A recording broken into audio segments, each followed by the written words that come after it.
Hi guys! Good afternoon.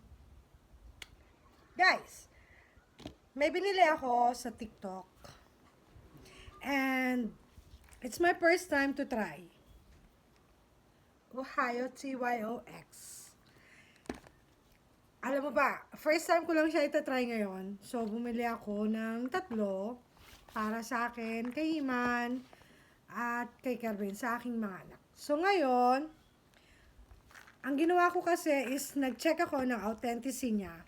And so far, I should say na legit siya. So, first thing to do, scan this barcode. After scanning the barcode, or you can also use from this point. Okay? So, bago mo siya balatan, better check mo muna yung scan code. And then, scratch the box here. Makikita mo yung kanyang code. So, kasi once na nag-scan ka nyan, kailangan mong hahanapan ka niya ng code. So, ilalabas mo yung code. Pag nakuha mo yung code, enter mo siya. Then, dun mo malalaman kung legit yung nabili mo. And so far, legit siya. Kaya ako'y masaya. So, hindi siya harmful sa amin. Then, ang gusto ko dito is yung kanyang granada. Yun ang gusto ko sa kanya. Then, 700 grams na siya. 700 grams with 60 capsule inside. Kaya yun, ganun siya kaganda. Although, hindi ko pa siya natitikman. So, right now, since nabuksan ko na siya and legit siya, natry ko na yung barcode, natry ko na yung enter yung code niya. Tingnan natin yung loob kung ano. And if ever it's effective, magpo-post ulit ako for another one para malaman natin kung totoo nga siya na may magagawa siyang kakaiba sa akin. So, ayan.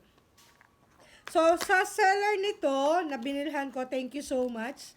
Kasi, natutuwa ako dahil legit yung binigay mo. So, ayan na po tayo. Tapos, sa barcode na to, kailangan makikita mo sa barcode kung legit din siya, makikita mo dun sa barcode sa baba na 4-5 dapat ang simula. Which means, talagang legit siya. Okay? So, ito. First time ko ta siyang iinumin mamayang gabi. Oh, ang cute niya. Ang cute ng capsule niya. Parang itlog lang ng manok. Yung itlog candy dati. Yun lang yung style niya. Kaya nakaka-cute. Kakatuwa.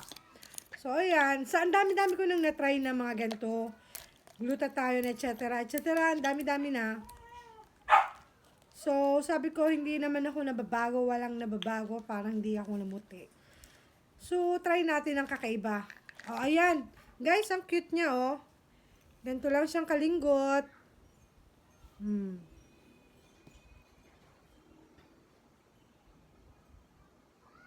So, ano yung tsura niya sa loob? Hindi ko siya mapipix. Hindi ko siya mapupuksan kasi kalinggot-linggot niya. So, ngayon yan. Try natin mamayang gabi. And then, siguro magpa-follow up update ako kapag, syempre, naubos ko tong 1 box. 1 bottle na to. So, bali, ang pag-intake pala nito is 2 capsule per day. So, ayun. We'll see. Galing to sa Japan.